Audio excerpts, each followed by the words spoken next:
इस retired veteran को अचानक एक अजीब फोन कॉल आया। लाइन पर एक छोटी लड़की थी जो उससे तुरंत पैसे मांग रही थी। उसे और उसके भाइयों को लगा कि उन्हें कोई झूठी लड़की मिल गई है, पर जब लड़की ने अपने पिता का नाम बताया तो वो सब सीरियस हो गए। असल में वो तीनों और लड़की के पिता बैटलफील्ड पर जान छिड़कने वाले भाई थे। लड़की के पिता ने उन्हें बचाने के लिए अपना एक हाथ भी खो दिया था। रिटायर होने के बाद वो अपनी जिंदगी चलाने के लिए अलग अलग जगह चले गए। 12 साल बीत गए, बस लड़की के पिता की कोई खबर नहीं थी। बाकी तीनों ने अपनी खुद की पावर और बिजनेस खड़ा कर लिया था। वो लड़की के पिता के उस एहसान को कभी नहीं भूले जिसने उस वक्त उनकी जान बचाई थी। उस दिन चारों ने अपनी पुरानी जगह पर मिलने का फैसला किया था, पर वो इंतजार ही करते रह गए और लड़की के पिता नहीं आए। उन्हें क्या पता था कि लड़की के पिता ने 1 महीने पहले ही एक बिल्डिंग से कूदकर अपनी जान दे दी थी, सिर्फ इसलिए क्योंकि लड़की के पिता को बदकिस्मती से लिवर कैंसर हो गया था। इलाज का सारा भारी खर्च उसकी पत्नी पर आ गया था और उस समय उनके सब्जी के स्टॉल की फीस। लोकल गुंडे ने औरत का कोई सहारा न होने का फायदा उठाया। न सिर्फ कई बार बदतमीजी से बात की, बल्कि धमकी भी दी, अगर उसने पैसे नहीं दिए तो वो उनका स्टॉल तोड़ देगा। लड़की के पिता ने अपनी पत्नी और उस गुंडे के बीच की फोन कॉल सुन ली थी। वो जानता था कि वो अब अपाहिज है। इलाज पर अपने सारे पैसे खर्च करना भी एक वेस्ट था,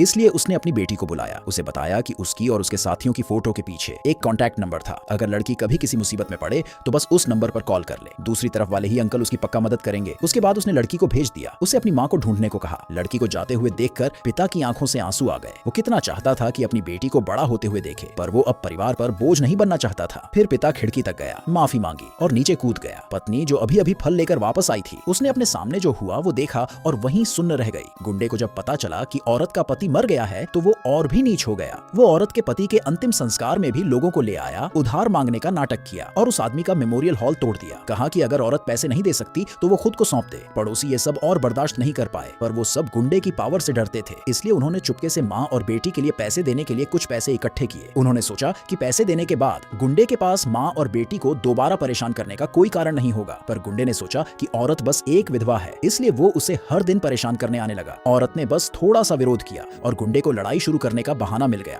वो अपने आदमियों को लाया और सीधे औरत का सब्जी का स्टॉल तोड़ दिया। ये देखकर कि औरत इन ताकतवर आदमियों से नहीं लड़ सकती, लड़की को अचानक अपने पिता की आखिरी बात याद आई। उसने जल्दी से वो फोटो ढूंढी, उसका कांच का फ्रेम तोड़ा और उसके पीछे लिखे नंबर के हिसाब से उस आदमी को कॉल किया। आदमी ने कॉल देखा और उसे उठा लिया। लड़की रोई और उसने आदमी से पूछा कि क्या वो उसे कुछ पैसे दे सकता है। वो अपनी माँ को एक नया स्टॉल दिलाना चाहती थी ताकि कोई उन्हें और परेशान ना कर सके। जैसे ही लड़की ने ये कहा, आदमियों को तुरंत लगा कि वो झूठी है, पर पैनी नजर वाले साथी ने एक बात पकड़ ली। उसने देखा कि लड़की ने असल में आदमी को ही अंकल कहा था। वो तुरंत समझ गया, लड़की सच में उन्हें जानती थी, वो झूठी नहीं थी। लड़की ने कहा कि उसके पिता को कैंसर था, वो इलाज पर पैसे वेस्ट नहीं करना चाहते थे और अपनी माँ पर बोझ नहीं बनना चाहते थे। उन्होंने पिछले महीने एक बिल्डिंग से कूदकर जान दे दी। आदमी ने तुरंत पूछा कि उसके पिता का नाम क्या था। लड़की ने अपने पिता का नाम बताया। आदमी सदमे में खड़ा हो गया। लड़की से कहा कि डरे मत, वो बस अभी आ रहे हैं।